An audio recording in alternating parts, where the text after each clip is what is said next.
All right, some more breaking news to share with you. Bernie Sanders will be off the campaign trail for a few days after being hospitalized for chest pain.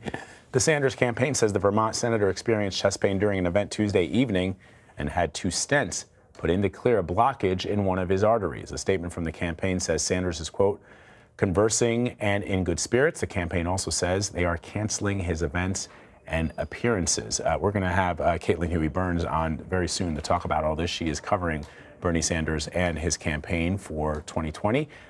We do have Caitlin now, I'm told. So, Caitlin, what more can you tell us about Senator Sanders' condition? Hi. Well, the campaign just released a statement saying that at a campaign event yesterday, he wasn't feeling well, and he was then taken to examination and had 2 stents put in. And he is supposed to be now canceling several appearances that he had scheduled before. I should note that Bernie Sanders has a very packed campaign schedule always. It's very difficult to almost keep up with him. I'll always ask our embed covering him, Kara Cordy, how relentless really his schedule is.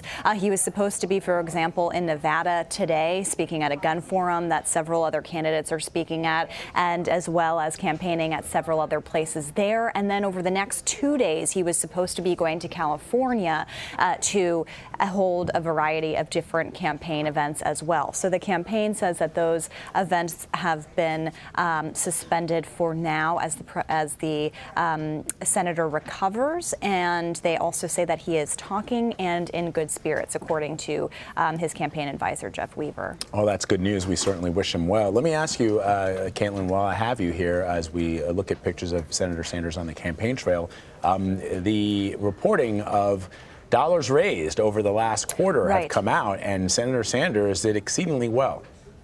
That's a really great point. He raised $25 million in the last quarter. And so far, not all the numbers from the candidates have been released yet, but so far he is leading the pack on that front. Pete Buttigieg also reported his numbers, and he is so far in second with about 19 million, I should say, in the past quarter. So his fundraising has kept pace with his campaign. That was a question kind of heading in, as a lot of different candidates were in this race, and especially after you have a candidate like Elizabeth Warren, who shares a lot of similar policy proposals and is kind of on the similar ideological spectrum as Bernie Sanders. There was a question about whether she might eclipse him.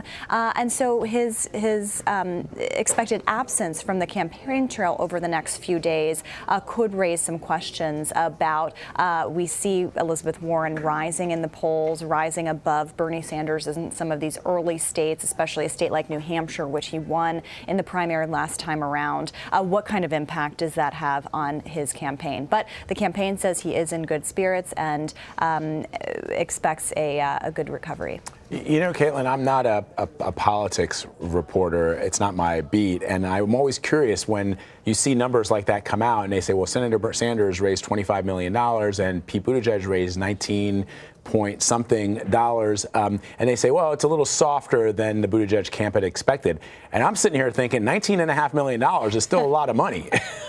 It's still a lot of money. However, Democratic strategists and donors that I've been talking to over the past several months are very worried because look at what Donald Trump and the RNC, their combined efforts, have been able to bring in terms of fundraising. The joint effort just announced this week that they raised $125 million in the past quarter. That's a huge amount of money, while Democrats are trying to raise their money for their own campaigns. You still have a very crowded field. But it is certainly notable for Bernie Sanders' number, for example. He is not having these big fundraisers. He's been really depending on that Grassroots organization that he built in 2016 and continues to build upon now. And the big question was, when he got into this race, would he be able to kind of maintain that base of support? And why we do see his numbers dwindling a little bit in certain polls and in certain early states,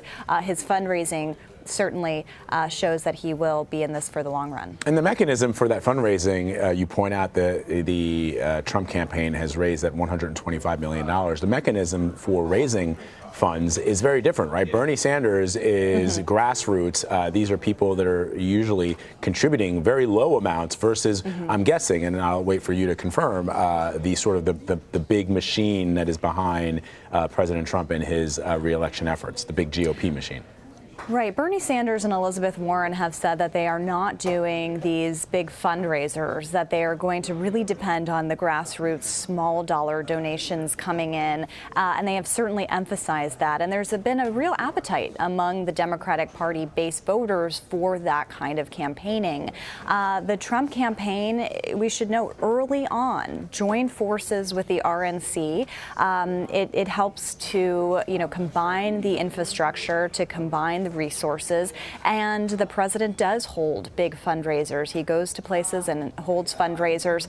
But Democrats that I've talked to have also raised alarms about the president's grassroots organization as well. So while he is holding these big fundraisers and raising a lot of money at once, he's also building up a grassroots organization that is going to likely be competitive. And a lot of the money that they've been focused on, or a lot of the campaign strategy has been focused on digital advertising. And that's something that has really helped the Trump re-election campaign target specific voters with specific messages, immigration chief among them, and able to raise a lot of money that way as well. All right, Caitlin Huey-Burns, thank you so much for joining us. Again, the news from Senator Bernie Sanders taking a break from his 2020 presidential campaign as he recovers from a heart procedure. We apologize for the sneezing in the newsroom. There's people that are sick here too. Senator Sanders is taking a break from his campaign because of a heart procedure. That's from his